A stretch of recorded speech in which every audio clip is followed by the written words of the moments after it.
মানুষ কেন পরকীয়া করে, পরকীয়ার ভয়াবহ পরিণতি সম্পর্কে ইসলাম কি বলে। সাম্প্রতিককালে যেসব সামাজিক ব্যাধি ভয়াবহ রূপ ধারণ করেছে তার মধ্যে শীর্ষে রয়েছে পরকীয়া।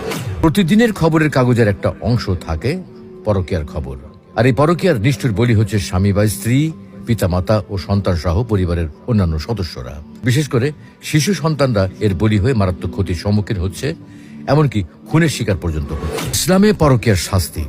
ইসলামে যেসব অপরাধের দণ্ড উল্লেখিত রয়েছে তার মধ্যে পরকীয়ার মাধ্যমে সংগঠিত জিনা ব্যভিচারের শাস্তি সবচেয়ে কঠিন। ইসলামে ব্যভিচারের সকল উপায় উপকরণ বন্ধ করে দেওয়া হয়েছে। তা সত্ত্বেও কেউ জিনা ব্যভিচার করলে তাকে কঠিন শাস্তির সম্মুখীন হতে হয়। সাক্ষ্য প্রমাণ সাপেক্ষে জিনা ব্যভিচার প্রমাণিত হলে এর দুই ধরনের শাস্তি রয়েছে। এক, অবিবাহিত নারী পুরুষের শাস্তি। পরকীয়ায় জড়িত দুইজনের একজন যদি অবিবাহিত হয় তাহলে তার শাস্তি হলো প্রকাশ্যে 100 বেত্রাঘাত করা। এ বিষয়ে আল্লাহ তাআলা পবিত্র কোরআনে বলছেন, ব্যভিচারিণী ও ব্যভিচারী তাদের প্রত্যেককে 100 বেত্রাঘাত করবে।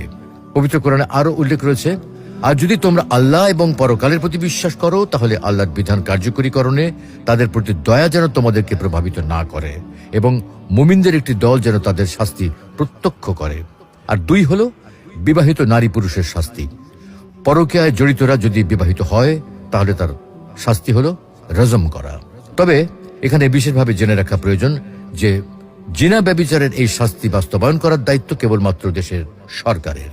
কোনো ব্যক্তি বা সামাজিক দায়িত্বশীল ব্যক্তি তা বাস্তবায়ন করতে পারবে না।